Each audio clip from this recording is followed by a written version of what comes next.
Welcome, everyone, to Rouge Rugby Podcast. My name is Dan Murphy, and with me always is the wonderful and amazing Derek Brissett. Derek, how's it going, buddy? Not too bad, man. Yourself?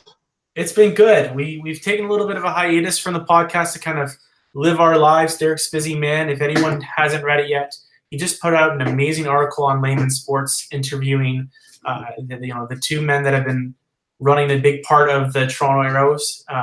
So really take a look at that article if you have a chance. But, we've got lots to talk about today, Derek. So we're going to start right away. And the first thing I want to talk about is the Under-20s trophy that Canada participated in. Ended it about a week and a half ago. It was a kind of mixed bag result for Canada, and I think that's something that we kind of need to talk about. And the first question I have for you, Derek, is should Canada have done better? Coming into this, a lot of the write-ups about the trophy tournament said that Canada was a contender to make it to the final and to be promoted. And, they finished off the tournament with a record of 2-2. What did you see? Was it a strategy? Was it, Canada just didn't have the talent to cut it out? What did you see from what you saw from the team? Yeah, I don't know. I think, I don't really know. I don't know if it's so much that you can be like, they should have absolutely done better. Like, they certainly, I don't think we're in a position where you're like, they should have been like walking away with the tournament or anything. So, I mean, just like losing games isn't necessarily a bad thing. I know you had some issues with the defensive structure, especially in the Portuguese game. So I don't know if you want to like get into that. Yeah, well, and the one thing that really confused me about the way that they were playing, and you saw a little bit of it in their qualifying games against the Americans, and the defensive line was so scattered, and it seemed like that they couldn't keep a structure defensively in those American games. Against the first game against Samoa, it was a little bit better, and then it just kind of fell off a cliff in Portugal. And a lot of people kind of have been discussing online, and there's a lot of people that have opinions on Reddit, but Reddit's a wonderful place. Reddit's a wonderful place. But a lot of people were saying that maybe it was a coaching decision. Maybe it was something, a system that was put into place because there were a lot of really talented players on this team. A couple that are definitely going pro. Some that have already had a cup of coffee with the national team and with the sevens program. So that's the one thing that I saw that really concerned me, and I felt like it did a disservice to what this team could have accomplished. And they kind of rebounded against Hong Kong, and they really showed a really strong defensive structure that led to an attack game in that game, and also with Kenya. But that's just kind of what I saw from the team. And do you think that Rugby Canada needs to look at like a coaching change with the U20 program, or do you think maybe with the Pacific Pride program with new coach Jamie Cutmore, do you think maybe that will help keep this division more competitive and teach these players something that we haven't had Pacific Pride in a long time. So do you think maybe that'll help out as well with what I'm worried about? And Well, yeah. Like, I mean, I think so. I think obviously, Cudmore is a pretty well qualified coach. He's been, played a lot pro in France in the top 14 there. He's been coaching in France for some time. So I mean, like, it's, I don't know if it's necessarily something that's going to happen. There's just an immediate coaching change, but I think part of like what Rugby Canada needs to do to develop better and even through things like Major League Rugby, Major League Rugby provides an outlet for more Canadians to be involved in coaching full time and stuff, right? So the league can partially help develop players, but it can also develop the coaching staff.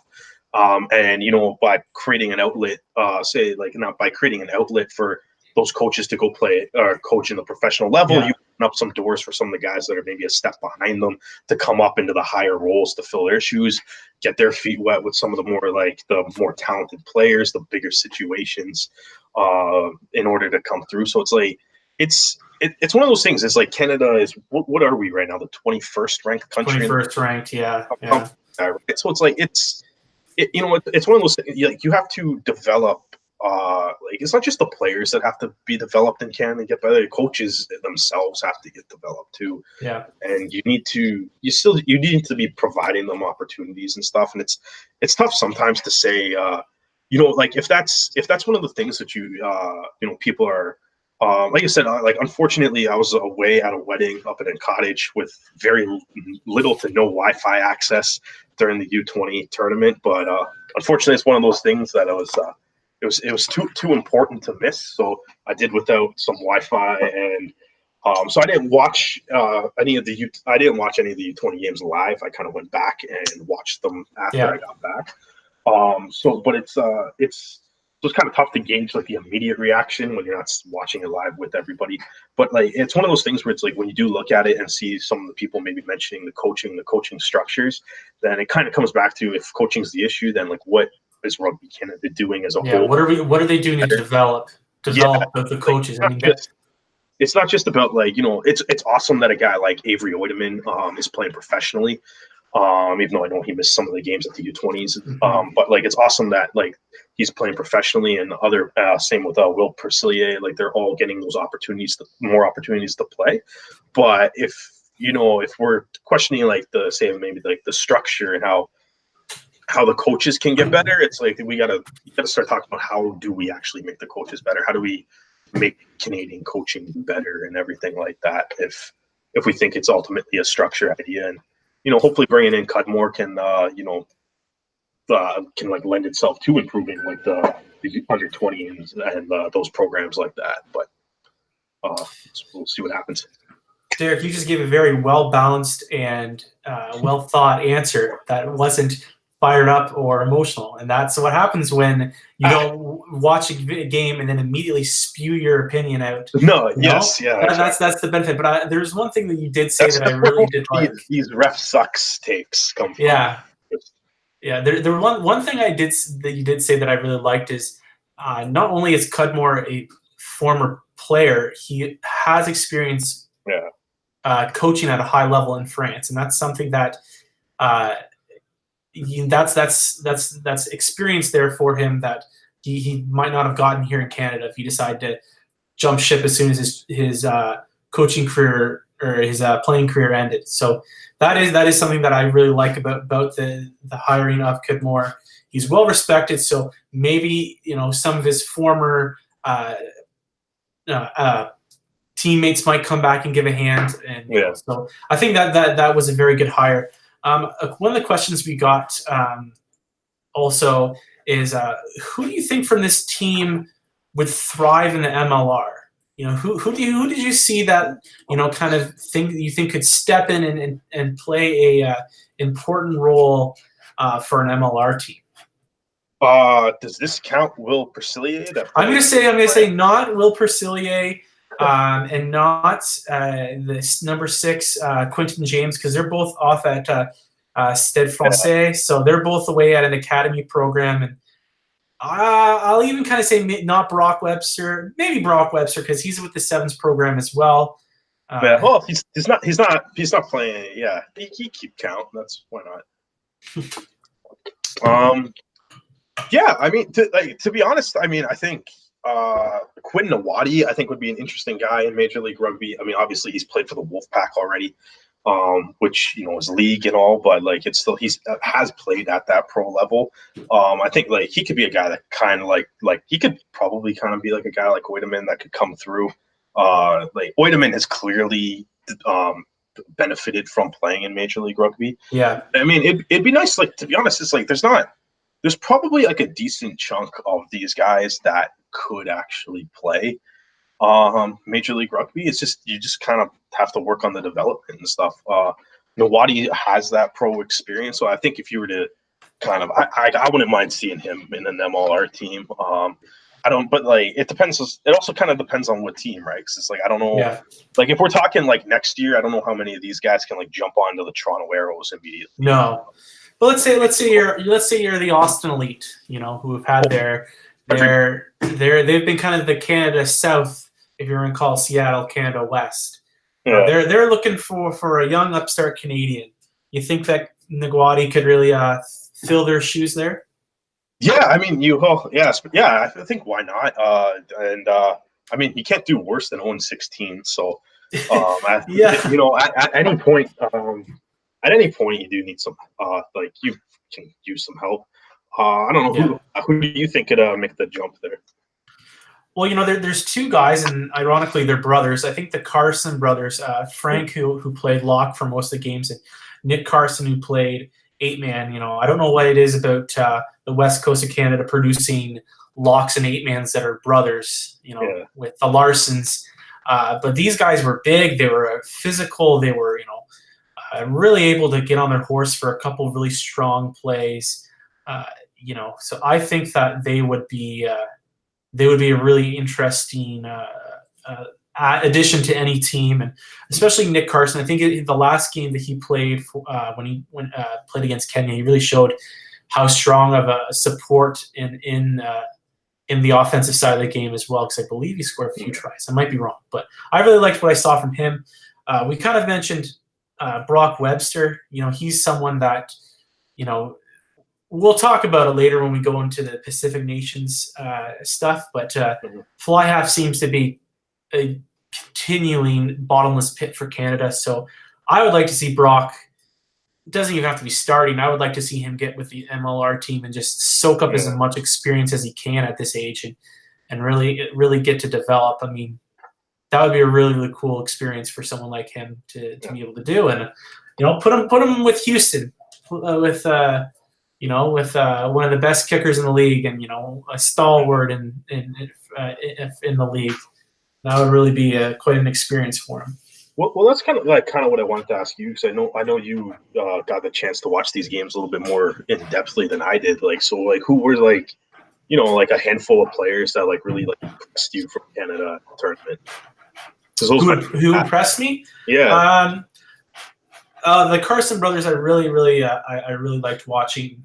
Will Percelier, he's just incredible, Yeah. But one guy that I really liked, and he kind of came in due to injury, it's Avery Oiterman, but Thomas Asherwood, had this greasy blonde mullet, and I thought he really impressed me with his pace of game and his kicking ability. And the one thing is just being a little bit more deceptive. He doesn't have that lanky speed of Avery Oiterman, and he's got kind of probably was one of the most deadly guys at the tournament before he got injured, so wasn't able to play as much. But I think Asherwood did a pretty noble job of taking up his spot at the 15 jersey, and I think he played really well, and I was really impressed by what I saw from him. The other guy, David Richard as well, who from Mississauga, he also had a strong tournament as well, playing at the 14 jersey. All the guys that I'm talking about, most of the stuff I was impressed with was the offense. So I really did see a lot of strong finishes from players, and a lot of that's from Percelier and from Webster, kind of finishing those plays off. But there was a few people that really impressed me, and again, I never want to come on to this podcast and be the doom and gloom guy, but there are things that if you ever want something to improve, I feel like there are ways to move on. I think that's what we kind of got when it comes to those defensive structure things. But the last thing, and we kind of talked about it briefly before this, and I'm interested about your opinion, and this has been something that's been talked about online for a couple of days now. Rugby Canada and USA Rugby are going to be having an exhibition game before Canada and the US face off, and it is going to be the Canadian University All-Stars versus the Collegiate All-Americans. And the big question I had and I saw online is, do you think it's fair that the Canadian University All-Stars are allowing Toronto Arrows to play? And if you give me a second, so those include Pat Lynott, who came off the bench in a few games as prop, Mitch Richardson, that played a few games for the Arrows, Marcello Wainwright, who he's probably the biggest name out of all these Arrows. He started a few games and also came off the bench for a few of them. And then most of the Arrows players refer to him as the most underrated player in the league. Yeah, and then Riley DiNardo, who came off the bench in a few games, especially at the beginning of the season when Jamie McKenzie was away. Yeah, before McKenzie showed up, DiNardo had quite a bit of playing time. Oh yeah. So should these guys be allowed to play? Realistically, my answer to this is it depends on the rules that are established. So like it doesn't. You said you couldn't really find if like the NCAA and U Sports have an actual direct link to it. Yeah, from the press release that Rugby Canada released, they really did, other than mentioning the awards that Dave Butcher, the coach of Queen's University and the head coach for this game, has. There's been no talk about collaboration with U Sports, and for those who aren't familiar, U Sports Canada is essentially the NCAA of Canada. But much clearer. And then USA Rugby, same thing. Didn't mention NCAA Division I. Didn't mention any kind of collaboration. They just kind of released the roster, and so unless someone else can correct me and prove me that I'm wrong, this is the first match of its kind where officially Rugby Canada and USA Rugby have pitched together and put these teams together. So, I did see a lot of people get upset about this, and again, that's why having Derek is great. Let's calm our expectations, our tempers down a little bit, guys. It's just an exhibition game. Yes, there will be scouts there. Yes, they will be watching, but most of these guys, other than Wainwright and DiNardo, didn't see a whole lot of time. Why not near the end of the season? So, the one thing that you said is the only thing that you're really worried about is injury. Well, yeah, I think obviously, you never want to see anybody get hurt in any game. I know, I think, like Malazzo and Wainwright back playing some games with their clubs and stuff too. Yeah, in the summer. So it's like, you don't want to see anybody getting hurt, but you also don't want guys to stop playing rugby. So I think though the big thing for me with this game, especially some of the American players, is the NCAA has some weird eligibility rules surrounding playing games that involve professional athletes. So obviously, if you have a Toronto Arrow on the opposing team, you could be treading some fun waters with the does this count as is this a game that involves professional athletes? That's a good point. Yeah, very good point. Like from the perspective of, at least for I know up here, up in Canada here, hockey's obviously a very big sport, and there's a lot of guys that if you play a game in the CHL, it just one game is all you need. It ruins your NCAA eligibility, and you can no longer play at any school in the States. There was a case, I believe, a couple of years ago too, where I think it was I want to say it was a Finnish player or something was trying to come to the NCAA to play hockey, and they said they couldn't because they played because in Finland you can turn pro at the age of 16 or something. Yeah, and it was so he can't even. So it was. He played a game without professional by NCAA standards. But on the other hand of that is, I assume that USA Rugby, Rugby Canada, U Sports, the NCAA, I'm assuming they wouldn't be putting their players in a situation that could do that. So ultimately then if the Arrows can play in the game and they're still they're going to qualify because they're still in school or however they're qualifying for to be included on this roster, then I don't see any harm in letting them play if all the off-field stuff is taken care of. Yeah. But beyond that, I don't see any harm. It's nice to see. Apparently, I know there's a handful of scouts from MLR teams that are going to the game. I hope every Major League Rugby team has a scout at that game, just because why would you not have a scout at that game? Oh, yeah. It'd be cool. I hope the game goes off well. I hope it's a good solid contest, and it'd be nice to I know I've also seen a few people talking about how the Major League Rugby doesn't have a whole lot of like off-season events and stuff set up yet to like keep people talking during the off-season. And if you were to do something, say like this every year, and maybe be like maybe at this point, maybe not have, like I don't really know how I would think of this like logistically yet. But if you were to maybe do something that was like like a almost like a combine or whatever, but just as like a game, like again, like the CHL does the top prospects game, where they're just like, all right, the best undrafted players in the country, we'll put them in one game. Come watch. Same. It could be like the best collegiate youth sports. The best collegiate and youth sports players in North America, just put them all on one pitch, let them go at it and just be like a treat for the scouts. Fans can watch it. If you actually, I don't think the game's being broadcast in Canada. It's on like that NBC Sports Gold thing. Yeah, no, it's just being broadcast in the States. We could also talk about how the USA Canada game's not on TV in either country live, but but TSN's got to show 2 CFL games and 2 TFC games on 2 different channels that are the same thing. So, of course, that makes sense. Yeah, I mean, like what's the point? Sorry, anyone that's not Canadian, but the good majority of you guys are Canadians. What's the point of having 5 TSN channels if 4 of them are going to have the 2 same broadcasts at the same time? It's ridiculous. It doesn't make any sense. I get it when it's Sportsnet. Sportsnet does it by region, and I get that. That's fine.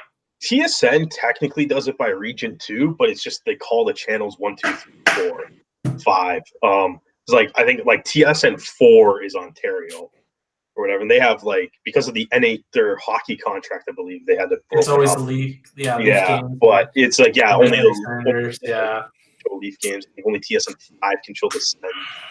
Not sure. I'm not quite sure how the breakdown is out on the West Coast. The only thing I can think of is maybe TSN has noticed that more rugby fans are streaming their stuff. Because they're so used to having streamer stuff. We stream stuff because we can't watch it on TV. Yeah, so, I don't know. Honestly, I have no idea what TSN. In terms of like a production, they've done. They've always done a pretty good job. But in terms of like advertising, in terms of maybe it's the contract that Rugby Canada wrote up with them that to keep it cost effective and not have to advertise a whole lot. But unless it's a World Cup thing, don't expect it to get advertised. No, yeah. And then you got this kind of stuff, which is I just find it ridiculous. Like. But I think I guess I was kind of like briefly looked up and see NBC Sports Gold. Mm-hmm. And it was like, it's another streaming service that you have to pay, like, even in the States, you got to pay like extra money for and stuff, where it's like, that's, it's one of those things where like to have it, like, I'm happy that it's being streamed live and it's available. And I mean, like, if you pay for cable, you have, as long as you pay for the TSN channel, you have access to it. Okay. So it's not like, at least in Canada, it's not like Canadian rugby fans have to shell out extra money. Yeah. The issue with it that I think that kind of arises, though, is that like you and me are going to turn on tsn.ca on the laptops and we'll fire up this game. The diehard fans are going to do it.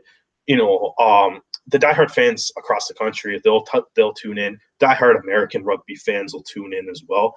It's like, but what you kind of lose is you lose like casual fans that don't want to put in necessarily that effort. You lose like a bar having it on just because the bar is playing TSN just in the background. Yeah. It's going to leave it on. You lose, and like that's as weird as that sounds. Like that's a way people can get interested in it. Just like, oh yeah, and like just because it's on and you see it. But it's like, or even like say, you were watching like whatever's happening on Saturday. You're watching the CFL game. The late afternoon CFL game, and then it can roll right into a rugby game. You stick around and watch that. You lose that audience a lot. Like the diehard fans are going to watch it no matter what. They'll find a way to watch it, but you kind of lose the reach to like the more casual people by not having it on TV. Yeah. But and say what you will about the games being on Game TV for the Arrows and to an extent the Toronto Wolfpack. It's free, and you know what? It actually happened with my own father. He was just scrolling through, seeing what was on TV, and then he noticed rugby. And then he's like, oh, that's the rugby that Dan was talking about. And then he watched an entire Arrows game one afternoon. And that's exactly what you're talking about. It was available, and he's a big sports fan, not big at rugby, and converting him slowly. It took him to an Arrows game. But that's what the sport needs, is it needs it to be able to be accessible. But you know what? We got to move on, because I think you and I could talk about this for hours on end. So the U20s, kind of mixed bag result, but a lot of encouraging things to see. We're going to move on now to the Pacific Nations Championship. So the first things first is who was this was kind of asked by Rugby United Canada, and then a lot of people kind of liked it, retweeted it. Who do you think didn't get a good enough chance to show what they were made of? Who do you think that got cut, that really should have been given a second chance? Because I've got someone, and I want to hear what you have to say. And I'll pull up who got cut. Give me 1 second. Yeah, let's. Are we talking about the initial 44 down to 31 cuts? Yes, the ones that won't be able to play in the Pacific Nations Cup. In the Pacific Nations Cup. Which so cuts include. That's an interesting rule too. The cuts include George Barton, Noah Barker, Paul Cellini, Dustin Dabrowski, Giuseppe Dutoit, although I believe some of these people are still training in BC. Mm-hmm. Doug Fraser, Andrew Ferguson, the Larson brothers, Kainoa Lloyd, Dan Moore, and Nakai Penny. So off that list of guys who got cut, who was someone that you think deserved to stick around a little bit longer? Man, that's the tough thing about that list is I would almost like to see every single one of those guys play a game at the Pacific Nations Cup. I think that's a bit of the I think that kind of goes back to what we were sort of talking about with when Brock Stoller got cut. Is it's the gap on or when Brock Stoller didn't make the team at all, and it's I don't know, the gap between some of those if you have a couple of the guys that you think are going to start and be in the starting 15 come World Cup time, the gaps between the reserve guys aren't really that big. Yeah. And, it's kind of a rough blow that these guys just aren't going to be able to play at the Pacific Nations Cup at all. Hopefully you see some of them at maybe that game against Leinster, later in August. George Barton, I think, is a little hard done by not being able to show up. Nakai Penny, I believe, was on one of the Major League Rugby All-Star teams. Off the top of my head, I think that sounds right. Anyways, that sounds right. I could be wrong. People send me a message on Twitter and yell at me if I'm wrong, which I'm sure everybody loves to do. But yeah, I think Nakai Penny, Dan Moore had an outstanding season for the Arrows, and he's got that position versatility too. So that's a tough one. Paul Cialini was one of the better locks in Major League Rugby all year too. Yeah, so there's a lot of guys that have a case to be on that team. I think you could, if you really sat down and did it, you can make a case for almost all of them to be included in the 31, which is both a good and a bad thing. Yeah. So Nakai Penny was on the first 15. First 15, yes, I knew. He was the 7 jersey. Dan Moore was the 11 on the second 15. Mm-hmm. Rob Brower was the loose head, and Mike Shepard was the one of the locks on the first team, and then Eric Howard was the hooker on the second team. I think that's all the Canadians. Oh, yeah.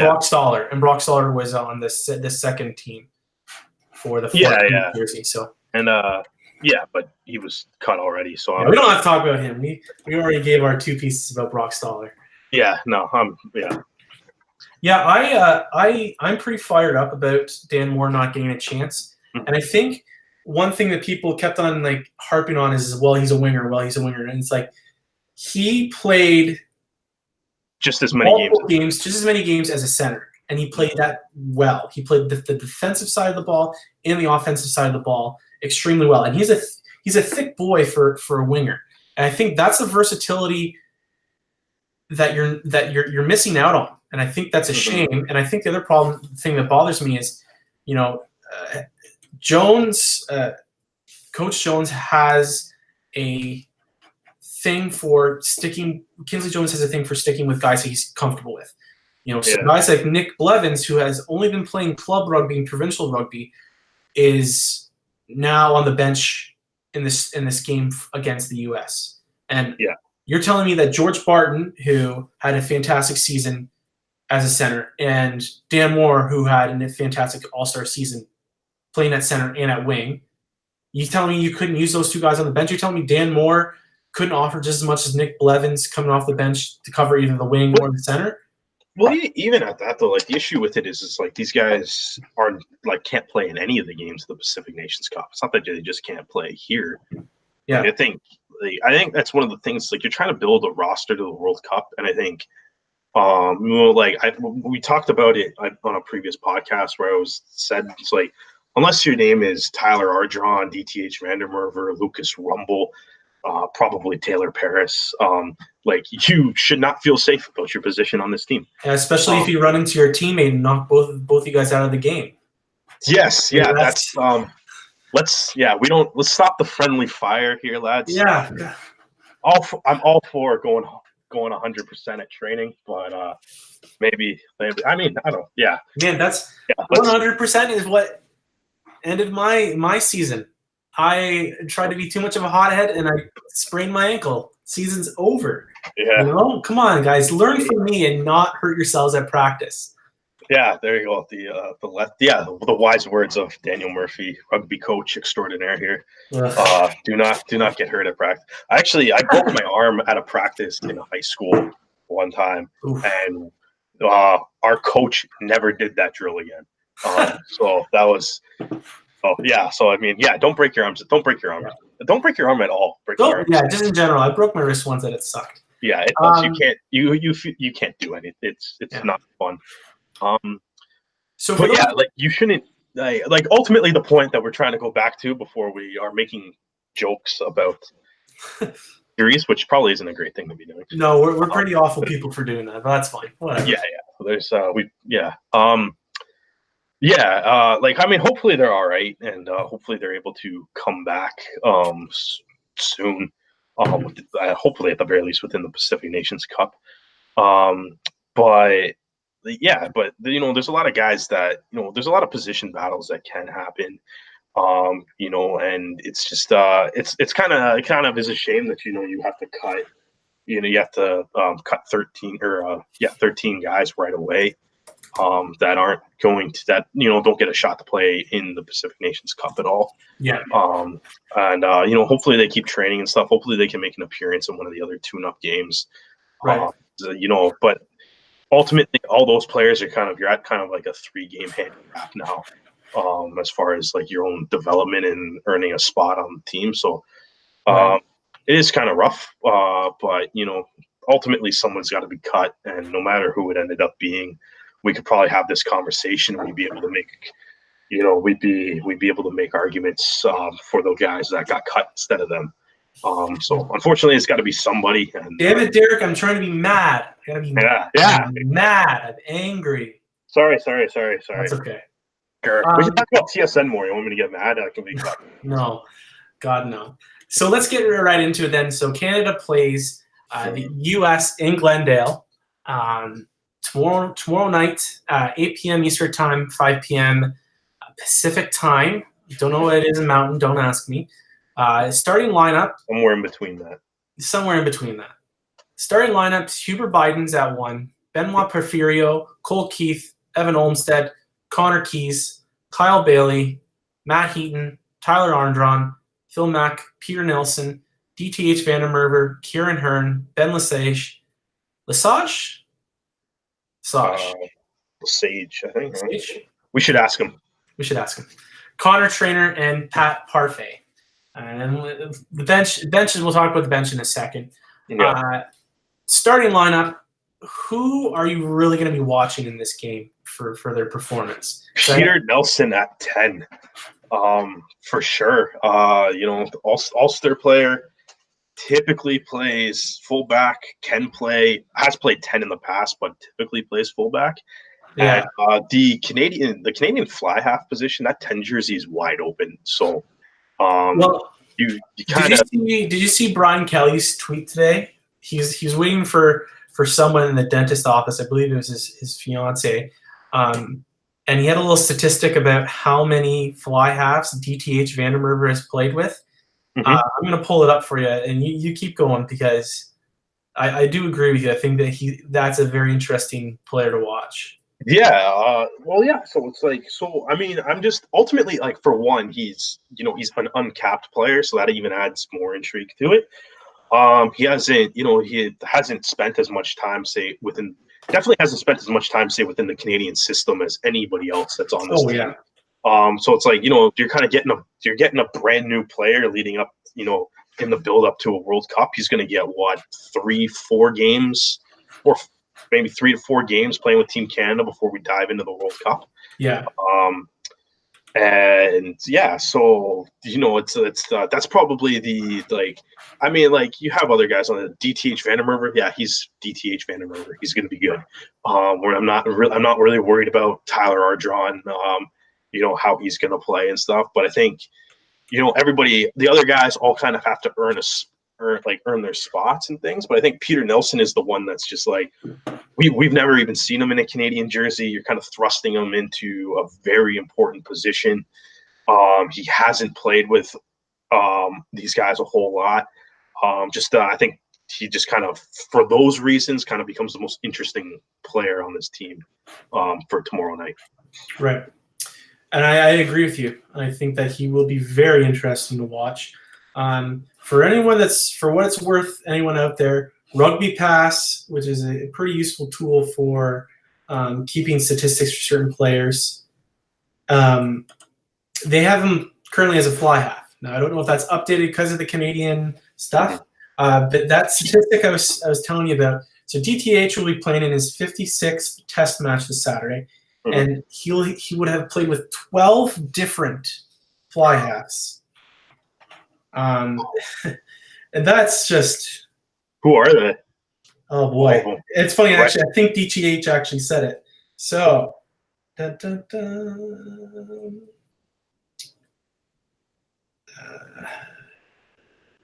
Fairhurst, Shane O'Leary, Nate Hirayama, Patrick Parfait, Liam Underwood, Connor Braid, Matt Evans, Gordon McRory, and Harry Jones. That's wow. Yeah. Yeah. We need a fly half. Hopefully Peter Nelson's the fly half. This further proves the point of like, this is the most important player to watch in this game, I think. Yeah. At least from the Canadian side. I mean, yeah, I don't know how this answer's not Peter Nelson. I mean, did you have like another guy? I mean, there's obviously all the additional guys that are going to be interesting. The one guy that I mentioned in our last podcast that I wanted to watch is Shane O'Leary. He had such a strong season in the coming off the bench tomorrow. Yeah. Coming off the bench, I would really like to see what he can offer as well. Hopefully, he does get to start in one game. I think that he does have experience within the system, although he's been kind of in the wilderness, and that's kind of a story for a couple of these guys. I'd like to see him kind of play. I'm interested to see what Connor Keys can do. He did play a lot in the ARC, and he actually had a very strong game against this team, the Americans, in their last game. Can he push Mike Shepard for that spot? Is Mike Shepard hurt right now? Nothing's really been said about him, and he's not even in the lineup. So I'd be really interested to see what maybe Connor can pull a spot away from him, or maybe they're just going to see what they've got. I kind of assume that barring if somebody actually gets hurt during the Pacific Nations Cup, I kind of assume that all 31 players, or I would at least like to see all 31 players get into a game. Yeah. Prefer and get some meaningful minutes into a game too. Don't just throw a guy on for the final 5 minutes. If Well, that's like like people were getting one way or the other.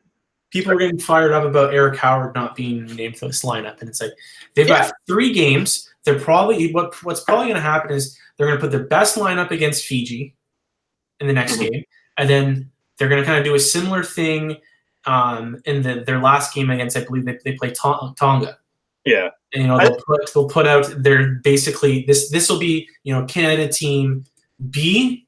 They'll play Canada team A against Fiji, and then they'll play Canada team C with similar pieces. Like you're going to keep Ardron on, you're going to keep Phil Mack, you're going to keep BTH in, and then you'll just kind of move other pieces around to see what you got. And that's what I imagine will be. I think that's part of the whole like this is Canada's like we're into like this is the hardcore the build up to the World Cup now. You have your 44-man squad, you cut it to 31 for the Pacific Nations Cup, and it's like this is like you're into the World Cup now. Like this, your brain's just all on the World Cup. Teams are announcing World Cup kits. Like we're fully into. And unfortunately, about the World Cup, and like you're using like the Pacific Nations Cup, you want to win all the games. You want to be, the team at the top of the table at the end of it. But the bigger goal of this tournament is figuring out your World Cup roster. And you know what? At the end of the day, Canada's a little bit behind the 8 ball. The U.S., Fiji, Tonga, Samoa, all these other teams that are in Japan that are all playing in this. They already knew that they were in the World Cup. They've had almost 2 years. Canada didn't know until this past fall. So where they could have had test matches in the fall, getting them, doing this kind of thing, messing around, testing some things out. They were fully trying to get in, period. So, we're a little bit behind the 8 ball in ters of experimenting things. I mean, the U.S. are still doing that. Yeah. Their whole front row is a different mix-up. Yeah, I wouldn't really like other teams. Obviously, they were playing test matches in the fall, but I wouldn't really knock the repechage tournament. Like, oh no, those are probably for some of the guys on this roster, whether it be the 31 and all. Like, those are the what did they play at the tournament? The 3 to 4 like biggest games they've ever played in.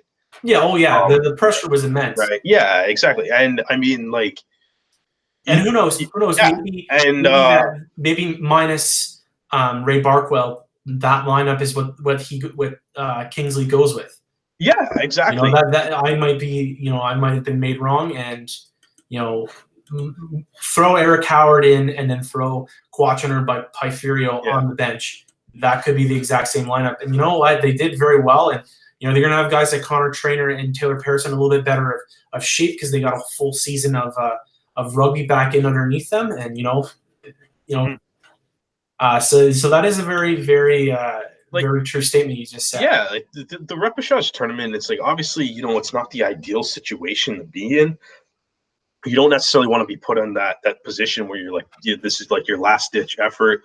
If you lose, you're out of the World Cup until the next one in 2023. But that's also like that's a really big situation to be putting yourself in though. So I wouldn't obviously the other countries playing some test matches, but there's but the pressure of actually like I feel like for some of those leagues you can kind of see it sometimes too in some of those leagues that have promotion and relegation where it's like the relegation games at the end of the year are sometimes more just as exciting, if not more exciting than some of the playoff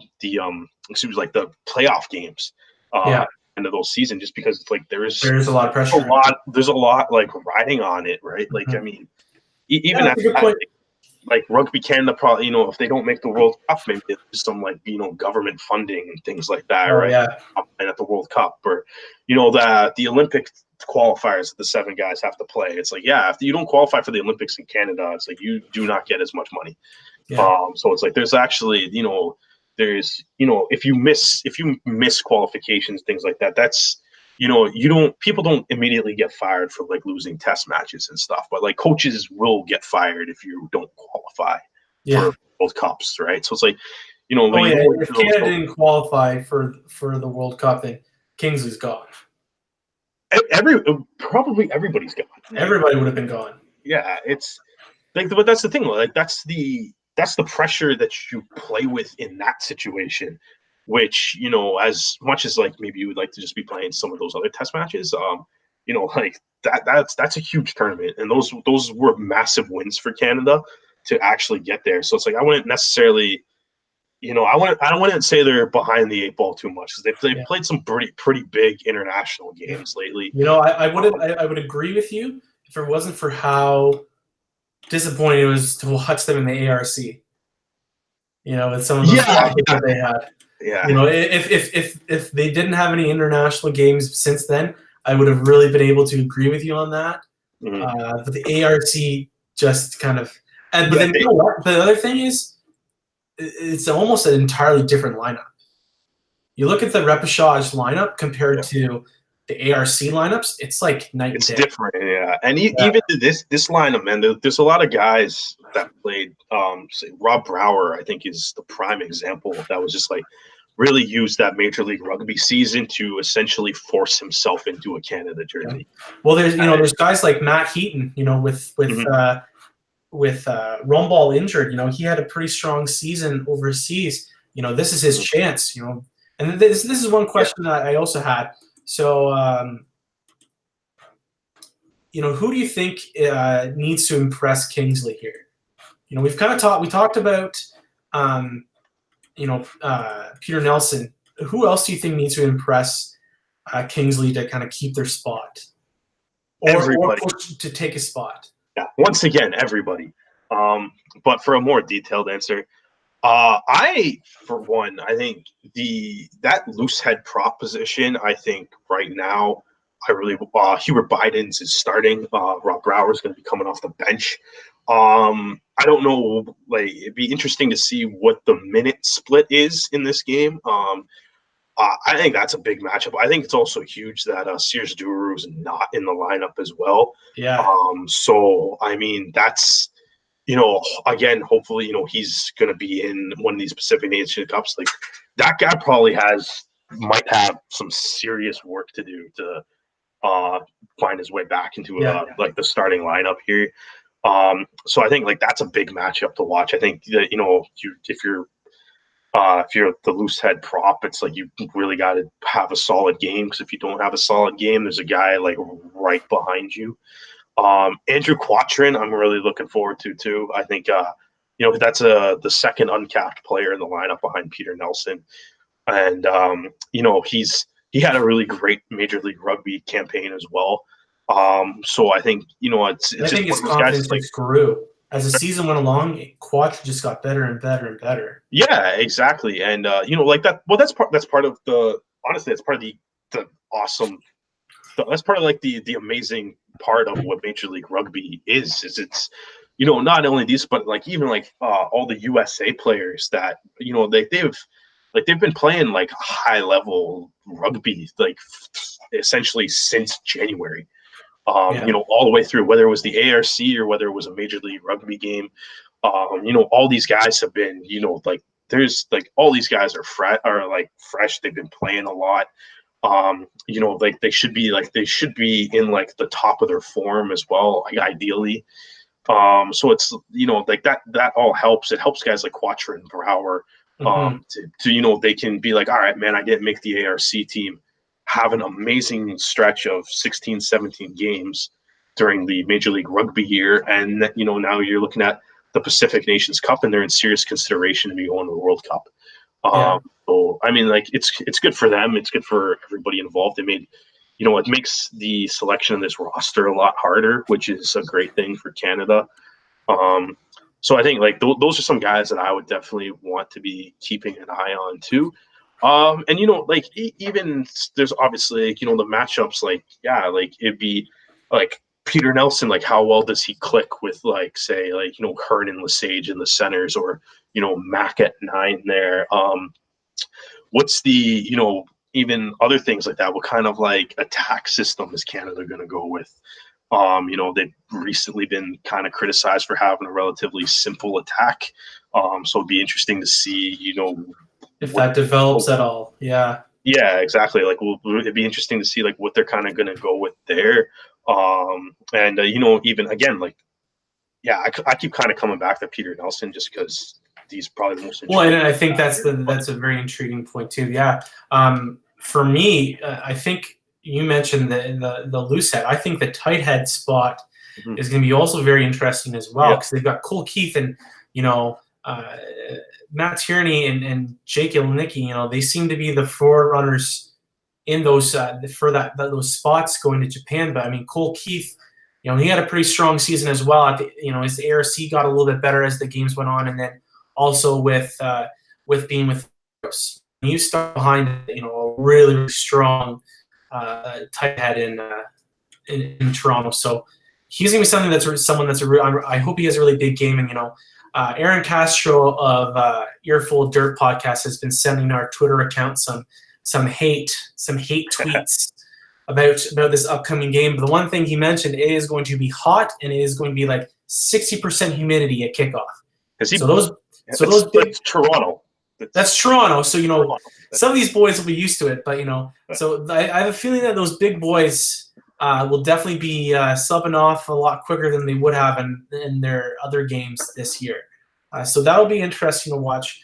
The one other spot that I think will be interesting, and it has to do with Peter Nelson, is Patrick Parfait at 15. And the rugby community in Canada seems to have a hate on for Patrick, and I don't know the whole story. I don't know why. It seems to be because of his father's legacy, and everyone seems to think that he just kind of wills himself onto a team because of his father's name. But Parfait played very well in what they needed for him with the Arrows, and I'm excited to see what he has. And I wonder, with O'Leary on the bench, I wonder if what they'll do is sub Parfait off, throw Nelson at 15, and then put O'Leary at 10, and then maybe halfway through the game they get to see Nelson at both fly half and fullback.